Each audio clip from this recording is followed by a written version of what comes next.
This is you. You are currently suspended by a reinforced carbon fiber cord hanging millimeters above a pressure-sensitive floor in a high-security vault. The only sound is the rhythmic thumping of your own heart and the mechanical hum of a SCADA security system you've supposedly neutralized. In front of you sits a masterpiece worth $150 million, a holy grail of the art world that you are about to liberate. To the world, you are a ghost, a radioactive myth who treats the most prestigious museums like your personal gallery. But before you experience the terminal velocity of a geopolitical betrayal, let's rewind the clock and find out how a straight arrow from an auction house fell into the abyss. The rewind from fine arts to felony.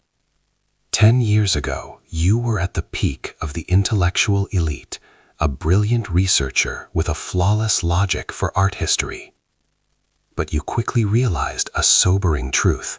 Hard work is for people with no imagination, and the art world is driven by corporate greed and dirty laundry hidden behind silk suits. You watched fat cats and respectable businessmen treat human culture like a private investment firm, while your own paycheck couldn't even cover the medical bills of your dying family. The breaking point for your dignity came when a wealthy collector looked at you with pure contempt. At that exact moment, something snapped. You realized that in this world, nobody gives you anything. You snatch it. You decided to stop being a lowly errand boy and officially opened your own private supply chain of stolen history. The technical deep dive, the logistical Achilles heel.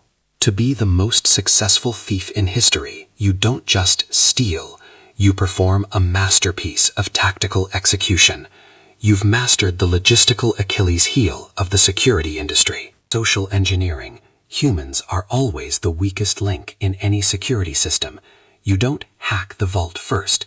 You grease the palms of an underpaid guard, buying his selective blindness by paying for his kids' Ivy League tuition. The magic scroll. You never move a painting without an end-user certificate, a pinky swear on paper, that legally certifies your stolen Van Gogh is actually a marine science research vessel or humanitarian aid. Surgical precision. You operate in total radio silence. You move like a clean and lethal ghost, utilizing surgical precision to neutralize high-tech sensors without leaving a single digital footprint. The moral crossroads. By age 36, you have reached the inner circle of the underworld's ultimate power. You no longer see human wonders or cultural significance. You only see pounds of flesh and raw materials that generate stacks of cash.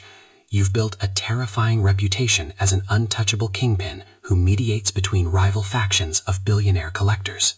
You gaslight your own mind, convincing yourself that your actions are a righteous deed, transferring art from the broken system of museums into the hands of those who truly value it. The ironic twist. Geopolitical stability. Tonight, the mission feels like a golden ticket to a new life.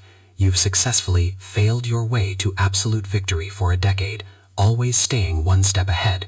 But as you grip the frame of the masterpiece, your radar warning receiver emits a piercing shriek. You've been painted. The respectable partners who hired you, the ones who need a ghost to rig the region's cultural prestige, are running a geopolitical stability play.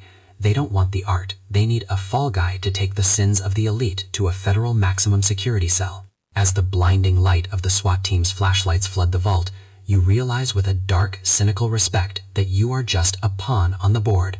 You tried to nuke an empire from the shadows, but you forgot one basic life lesson. Loud violence ruins business, and in the end, the house always wins. Game over. Your bird turns into a spectacular fireball of litigation, and by tomorrow, you'll be a soulless line of text in a federal archive. So tell me, is the supreme throne of the underworld worth the price of your own soul?